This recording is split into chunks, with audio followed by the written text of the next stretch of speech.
Hola, ¿qué tal amigos? Mi nombre es Rodrigo Soto y hoy día les voy a presentar un poco de Frente Oriental en la Segunda Guerra Mundial.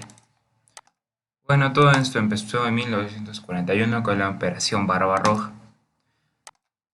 Esta operación abrió el Frente Oriental, que se convirtió en el teatro de una de las operaciones más grandes de la guerra, escenario de las batallas más grandes y brutales del conflicto en Europa. Bueno, después que Alemania invadiera casi toda Europa, decide invadir y romper el pacto de no agresión con la URSS. Decide romper el pacto que Hitler tenía en Stalin de no agresión, porque Hitler creía que Rusia era una de las potencias más grandes militarmente y le tenía un poco de miedo, por así decirlo. Pero después que conquistara toda Europa, se siente confiado de que puede conquistar la Unión Soviética, dos, tenían dos fuerzas por distintos lados, por el este y por el oeste. Bueno, en junio de 1941, Alemania despliega de 2 a 4 millones de soldados para invadir la Unión Soviética, Bielorrusia y las repúblicas bálticas. Bueno, como podemos ver acá, solo habían sido suficientes unas cuantas batallas y unas cuantas semanas de guerra para invadir Bielorrusia y las repúblicas bálticas. Y Alemania también quería invadir Grecia, lo cual le demoró un poco más de tiempo y necesitaron pedir apoyo de Italia. Pero después que Alemania invadiera estos países pequeños, decide invadir la URSS, pero solo logra invadir una pequeña parte por el lado oeste y quiere llegar a Moscú. Bueno, lo que no tenía en cuenta Alemania y sobre todo Hitler era el crudo invierno que existía en Rusia, lo cual los batallones no estaban preparados para afrontar este invierno. En cambio, los soviéticos, obviamente que sí. Y poco a poco acá los alemanes van retrocediendo y perdiendo la guerra. Bueno, hablaremos del eje Roma-Berlín-Tokio. Bueno, el eje Roma-Berlín-Tokio se formó debido a que los tres eran países como, digamos, vamos a decirlo así, comunistas. Aunque Italia no, pero igual. Bueno, Japón se une al eje Roma-Berlín porque el eje Roma-Berlín ya había existido creo que desde comienzos de la Segunda Guerra Mundial. Bueno, que fue un año antes. Pero Japón se les une porque era el país más avanzado en terreno de Medio Oriente. Japón quería conquistar todas las colonias europeas orientales del yugo occidente. Y cuando los nipones conquistaban una nueva tierra decía Asia para los asiáticos. Bueno, en 1931 a 1937, a ver, díganme ustedes qué pasa. Mira, estamos hablando de Oriente, de Japón. Bueno, Japón invade a China. Bueno, después de esto, Alemania nazi decide invadir Francia, ya que era muy fácil de invadir, no como Inglaterra.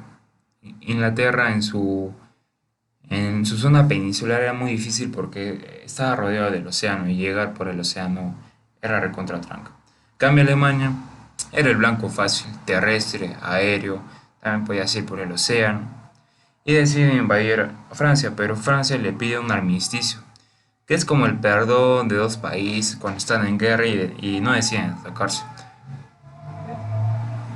Es como un perdón de no agresión, como el tratado que firmaron Alemania y Rusia. Pero ojalá que esta vez Alemania sí respetara este tratado. Bueno, después de esto, Japón toma control de la Indochina francesa. Bueno, esta Indochina francesa era muy importante, por así decirlo, porque habían como que bases militares francesas, chinas, como dice el nombre. Bueno, ahora ustedes se podrán imaginar quién entra a la guerra, pero entra entre comillas porque en sí no está atacando, solo le está dando una pequeña advertencia a Japón, que es Estados Unidos, que embarga el petróleo y bloquea comercialmente. Bueno, a Japón, después de esta advertencia que le da a Estados Unidos, solo le quedan dos opciones. Era seguir o salirse de la guerra. Bueno, Japón en su ignorancia decide continuar con la guerra y aún más decide atacar a Estados Unidos. atacando a la base naval Pearl Harbor. Bueno, después, en 1941. Bueno, después que Japón atacara a Pearl Harbor, el presidente Roosevelt, el presidente de los Estados Unidos, hace un discurso. A ver, dígame qué discurso fue. ¿Se acuerdan? ¿No se acuerdan? Bueno, yo me acuerdo. Bueno, aunque lo he estudiado también. El discurso de la infamia. Lo cual es donde Estados Unidos le declara la guerra a Japón. Bueno, después de esto, Japón invade todas las costas del Pacífico Oriente. En 1942, como podemos ver acá, invade Birmania, invade Filipinas, invade Hong Kong, invade una pequeña parte de China, invade Tailandia, entre otras. Invade todas esas islas pequeñas, pero ya no tienen tanta importancia. Bueno, después de esto, ¿ustedes qué creen que pueden imaginar? Mira, ya despertaron al gigante dormido que era Estados Unidos. Y una vez despertado al gigante ya nadie lo deja dormir. Y adivinen que Hitler le declara la guerra. Y acá es donde él firma su muerte. Y acá es donde pierde la guerra prácticamente. Un poco de aguaje para el lenguaje y continuamos. Bueno, en 1942 ocurre la batalla naval más grande de la historia, que es la batalla de Midway. Bueno, acá Japón pierde la batalla contra Estados Unidos y pierde 4 portaaviones. ¿Saben cuánto es 4 portaaviones? Uf, un montón de plata. Bueno, en África. En África las tropas alemanas estaban ganando terreno por todo Marruecos, por toda Argelia, pero ellos querían llegar al canal de Suez, que se encuentra acá por Túnez, por Libia, un poco más allá de Libia. Querían llegar al canal de Suez porque era como la puerta hacia el petróleo. Bueno, pero lo que no saben es que en el canal de Suez había un montón de tropas británicas y lo cual no dejarían su avance. Y acá las tropas británicas ganan la batalla, en la batalla que se le conoce como Batalla de Alamein, que impiden obviamente que a los alemanes lleguen al petróleo. Bueno, después de esto, los alemanes, por otra parte, Rusia, intentan invadir los campos petrolíferos del Cáucaso que se queda en Rusia. Que para esto para llegar acá tienen que pasar por la ciudad de Stalingrado. Stalingrado fue una ciudad bueno, creo que el mismo dictador de Rusia, que fue Stalin, la puso su nombre. Stalingrado, Stalin. Bueno, y acá hubo una batalla, la batalla de Stalingrado, que fue la más sangrienta de todos los tiempos, en 1942. Debido a que fue la más sangrienta y los rusos estaban en su terreno, los alemanes sufrieron una inflexión. Estaban perdiendo hombres, estaban perdiendo municiones, armas. Y acá es donde los alemanes deciden alzar bandera blanca. Bueno, después de esto, en julio de 1943 ocurre la batalla de Kursk. La batalla de Kursk fue la batalla de tanques más grandes del mundo, que obviamente la gana la Unión Soviética. Bueno, acá los aliados ya estaban tomando mucho campo perdido. Bueno, después de esto ocurre el bombardeo de Roma. Bueno, el mismo año, el mismo mes ocurre el bombardeo de Roma, que fue gran desmotivación para los italianos porque creían que la ciudad santa, la ciudad donde se encontraba el Papa, nunca iba a ser bombardeada. Y bueno, ellas se dan cuenta que posteriormente van a perder la guerra. Después de esto ocurre el arresto de Mussolini. Que no sé si ustedes déjenme en la cajita de comentarios abajo, pero no sé si fueron los mismos italianos o los aliados quienes arrestaron a Mussolini. Sería de gran ayuda que me contestaran a esa pregunta. Bueno, después del arresto de Mussolini, los alemanes se dan cuenta que los italianos los traicionan nuevamente. Y acá los alemanes ya saben que perden la guerra, poco a poco. Solo es cuestión de tiempo para que acabe la Segunda Guerra Mundial.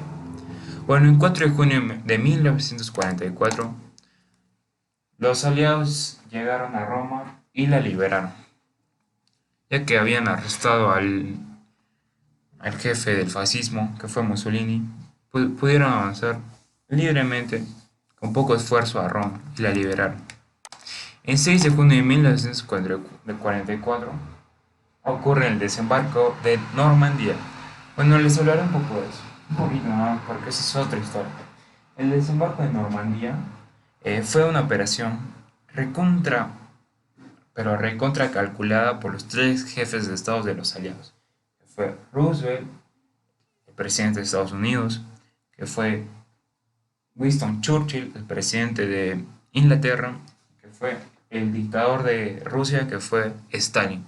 Esta operación fue tan calculada que tenían al margen de error un 99% y solo el 1% podían salir victoriosos, porque al desembarcar en Normandía, todas estas costas del Pacífico están repletas de minas, repletas de trampas que los alemanes habían puesto. Pero justo ese día, el 6 de junio de 1944, la marea subió y pudieron embarcar los barcos, valga la redundancia, más, o sea, como que más adentro y no pisaron ninguna mina.